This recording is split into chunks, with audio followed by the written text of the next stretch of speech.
start to the transfer portal was a little late, but it's already elite, even though they haven't got a quarterback. But oh, by the way, they're going to get Darian Mensah. Locked On presents The Portal, the daily podcast covering college football recruiting and everything NIL. Part of the Locked On Podcast Network. Your team every day. The Portal Podcast, where you get your daily recruiting, NIL, and transfer portal scoop. I'm your host, Brian Smith, longtime college football recruiting analyst. Thank you for making the Portal Podcast a part of your day each and every day right here on the nation's #1 podcasting network, Locked On. I'm going to be going over the early returns. It's certainly not complete for the Miami Hurricanes after their run as the runner-up in the National 2025 College Football Playoffs. There are a lot of questions about Miami's efforts, but they have really expedited the process since that game just a little bit less than a week ago. It's actually very impressive. We're going to go over some questions about what they need to do, who they've got a little bit later in the show. We'll talk about Damon Wilson. He's one of my favorite players in college football. He is a dominant pass rusher, so while they lose Mesidor, they lose Bain, they got Marquee Lightfoot back, they've got Blunt, they've got different guys up front. They should be good, and adding Wilson really puts the cherry on top for Miami's defensive front. Will the offensive line be the biggest concern for Miami? Losing 3, 4, 5 guys, depending on how you want to look at it. There's some reserves that are pretty good players that may not have broken in the lineup, but depth won't be as good. Is that going to be the biggest problem? I want to talk about that. But to start off with, it's a combination of Darian Mensah, who I'm already putting in the class right here. This guy, until otherwise proven, I've got Darian Mensah going to Miami. If it does not happen, I will walk it back. But to that end, the wide receiver room looks really good so far, and it may not be done because Mensah's teammate, I'm not going to dive into him as much. I don't know as much about him, but he had 1,000 yards last year. This is a really explosive offense. In some ways, might actually be more explosive in 2026 than 2025. So that's pretty impressive as well. And that's what I want to start with. Assuming Mensah comes to Miami, he is flat out my #1 guy right now for the Heisman race. They have players around him, and yes, the offensive line's probably the biggest concern, but are we really worried about Alex Mirabal figuring out offensive line? It's not like they haven't recruited well.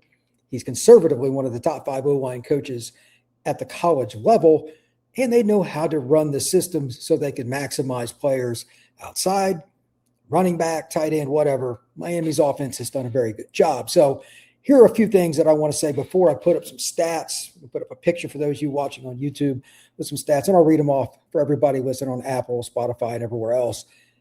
Mensah is just a guy that makes plays. I'm not trying to pick on Tulane, nor am I trying to pick on Duke. They do not have, collectively, the kind of athletes, and I'm including the offensive linemen here, that Miami has. That's reality. If they did, they'd have better records because Mensah played for those teams. And while Tulane's pretty good, his combination of skills led to them pretty good season in 24 and then 25. Duke, they would have been below 500 without him. It's still not the same. Even with Barcade at receiver, it's still not the same because the guys up front, they couldn't run the ball consistently. Do you really think that's going to happen at Miami? I do not. So again, if you take nothing else from this pod, I A, assume that Mensah will end up at Miami, and B, I also assume he is, at least in my opinion, one of the top guys in the Heisman race, and I would rank him #1 because I think Miami knows how to use him because he's somewhere in between, like I told Alex Dono on his show the other day, a little bit like Carson Beck in terms of he can just throw it from the pocket. I think he's more dynamic there. And like Cam Ward, he doesn't like to run necessarily outside the pocket, but he'll beat you when he can. And most importantly, he'll make some weird throws in terms of arm angles, doing some different things. Maybe not quite as wild as what Cam was, but they're very similar in the ability to make creative plays that have really nothing to do with coaching. Cam Ward is a game changer. So with that, let's get down to the nitty-gritty with some basic stats that he had this past season. And to be honest, once again, this isn't your normal guy. All right, this is not your normal guy at all. 335 to 503, 66.6%, 3,951 yards in 13 games, 7.9 yards per attempt, 34 TDs, 6 interceptions. So he was darn near 6 TDs to every pick at Duke. Like, that's one thing to do it at a solid program, but at Duke, that's pretty impressive. Then if you really want to look at it from another angle here, if I can get this thing to work the way I want it to. 20 plus yard plays, 32 out of 86. It's not the greatest percentage, but he was 37.2, 1,085 yards, 12.6 yards per attempt, 13 TDs, 2 interceptions. So once again, not just a good TD to interception ratio, that's outstanding. That's 6.5 to 1.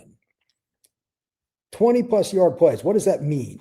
The ball has to travel before it touches any player 20 or more yards. So a 50-yarder or 20-yarder, any of those in there, that's fine. Anything after that is different, because less than 20-yard plays, you're probably not going to throw as many picks. He only had 2, and he threw 86 20 yards or more.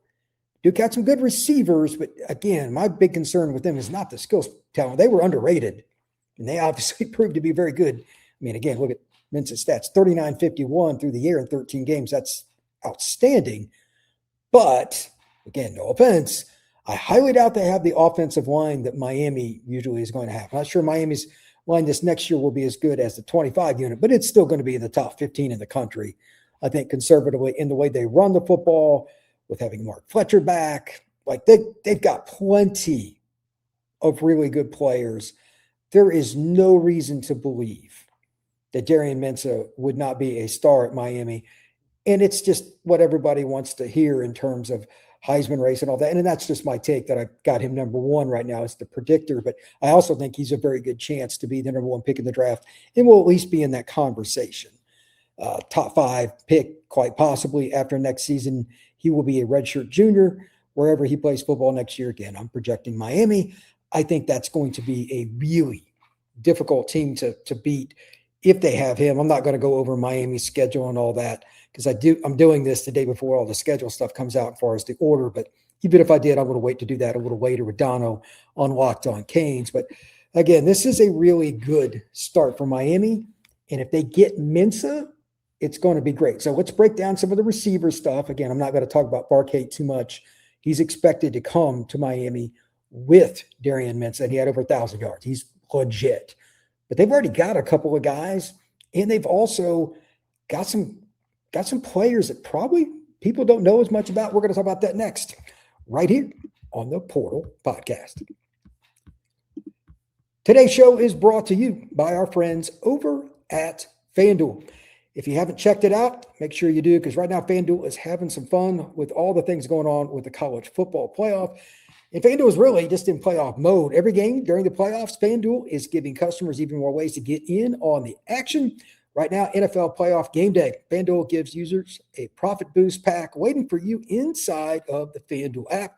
Every game day, you'll see it loaded with different profit boosts you can apply in different ways to whatever bets you like the most with FanDuel. So if it's a player, if it's a quarter, if it's a half, if it's a basic money line, anything that you want, you can have some fun with it on FanDuel. Make your picks, then apply your profit boost to go after even bigger payouts while the playoffs get rolling. Visit FanDuel.com at official sportsbook partner of the NFL and grab your profit boost every NFL game day. Thank you once again for making the Portal Podcast a part of your day. And if you want to take it to the next level, just check out the Everydayer Club.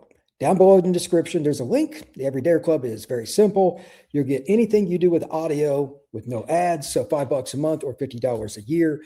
You can take your podcast wherever you want. To the gym, you're driving, you're out for a walk, you're out for a run.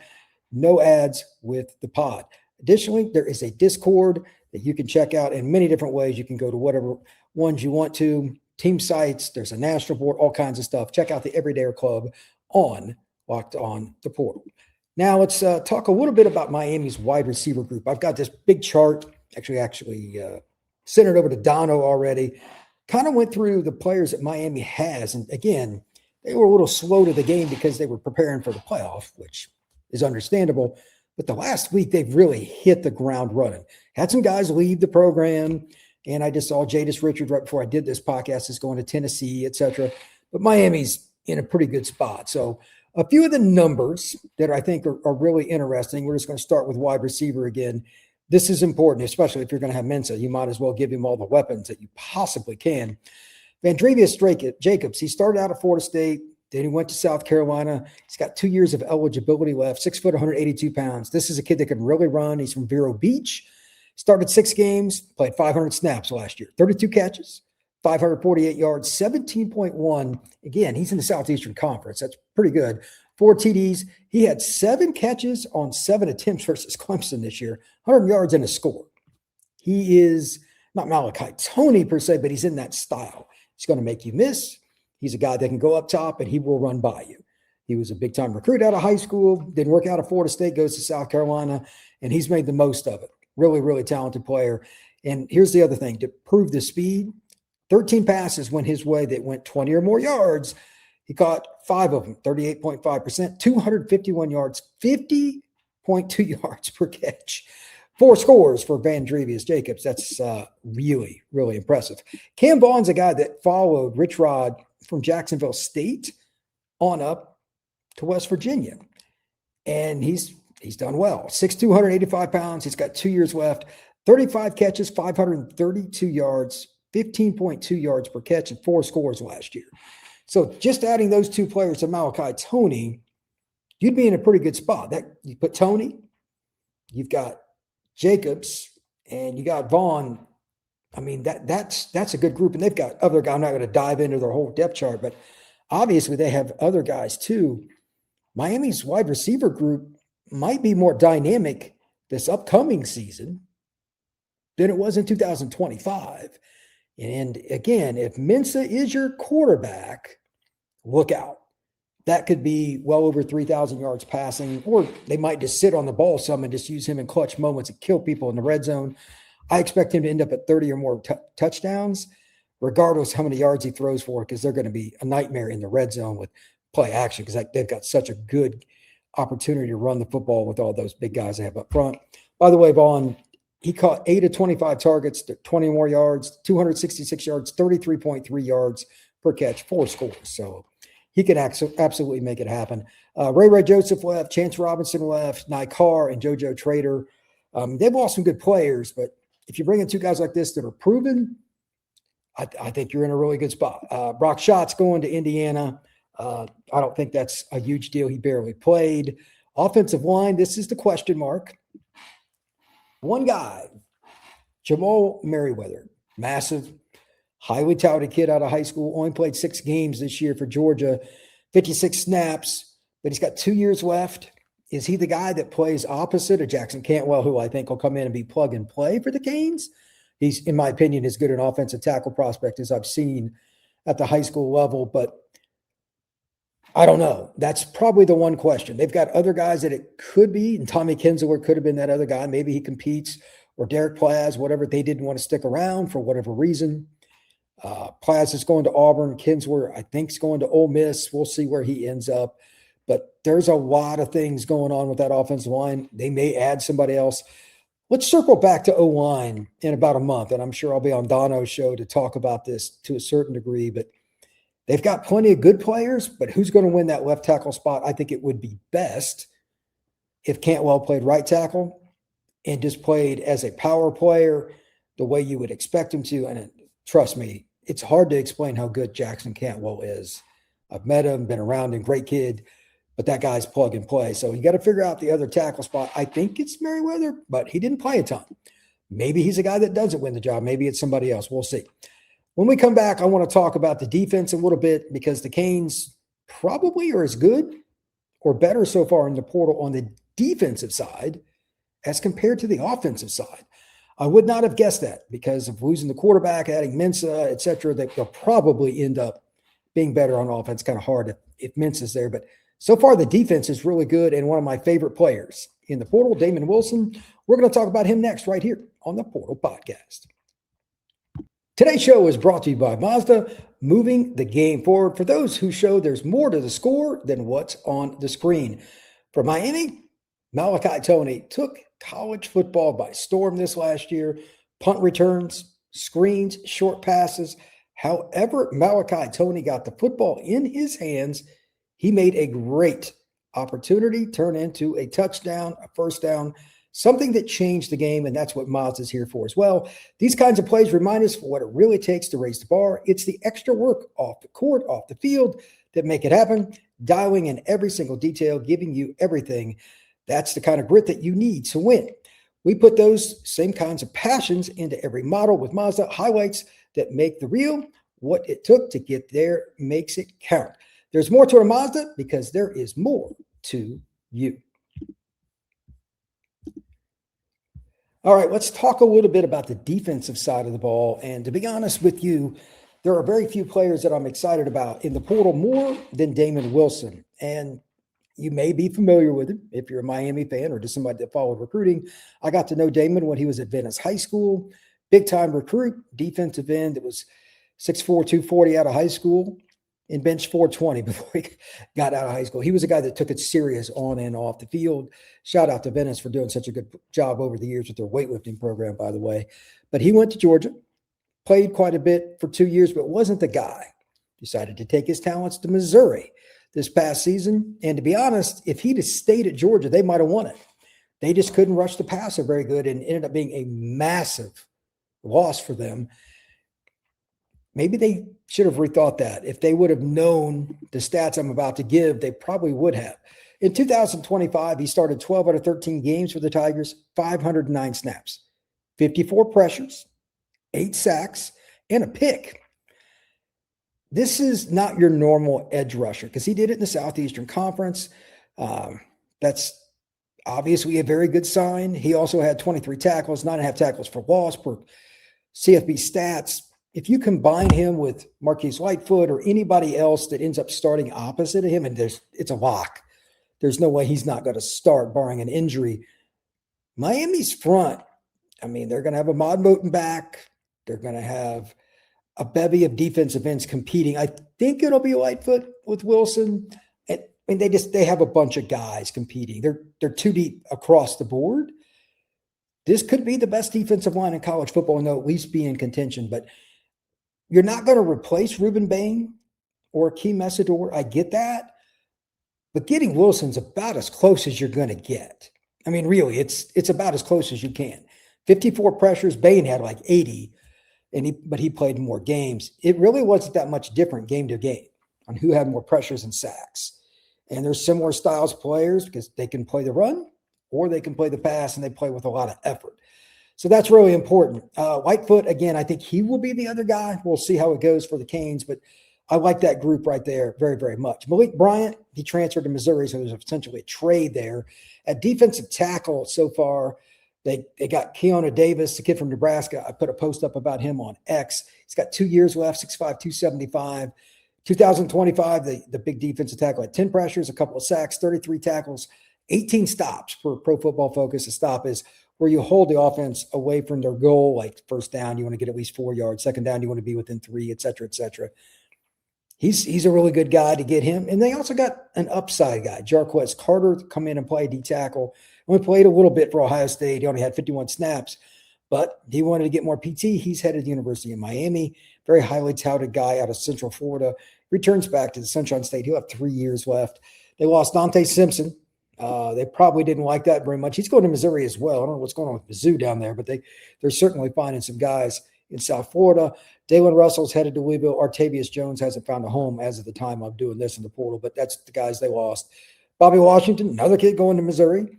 Papo Aguirre, he's probably headed to the SEC from what I'm hearing. That's unfortunate. We'll see what they get at linebacker. I expect them to get at least one guy.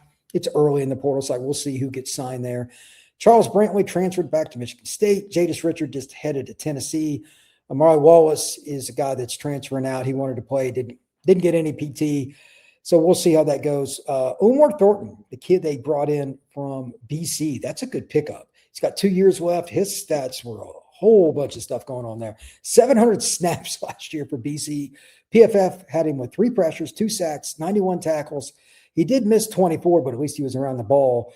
34 stops near the line of scrimmage or big plays. I had a pick, had a PBU. He allowed 11.8 yards per completion, so that's pretty normal. Coverage grade of 67.9, and his run defensive grade 69.6. Markeith Williams is leaving. They got 2 kickers. This is normally I don't talk about kickers, but they got 2 pretty good ones. Jack Olson, 19 to 21 last year from Northwestern. He's a graduate student. He was 2 for 2 from 40 to 49. He's got 1 year left. And they got Jake Weinberg, who's kickoff specialist for Florida State. Wasn't a great field goal kicker, but still he's got 3 years of eligibility. 56 touchbacks, only 7 returns last year. He's only 12 out of 9 on field goals, but again, big leg. He might be the guy they go to if the Miami tries to kick at the end of the half or something, a 54-yarder. He's a pretty good player too. So overall, I think Miami is headed in the right direction with their portal. It's early because they started a little later. We got to find out for sure if they get Barkate and obviously Mensah. Right now, I'm calling it until otherwise proven. Darian Mensah is going to end up at the University of Miami. I believe he will leave Duke. I know that's going to be a story within itself. I've talked about that a little bit in a couple other pods. I'm not going to go down that rabbit hole today, but in the end, I expect him to play for the Canes. We'll see how that goes. But right now I have him as my preseason Heisman favorite. So right now, if they get Mensah and they just add like one linebacker, maybe one other player, to me, this is most likely a top 5 team preseason 2026.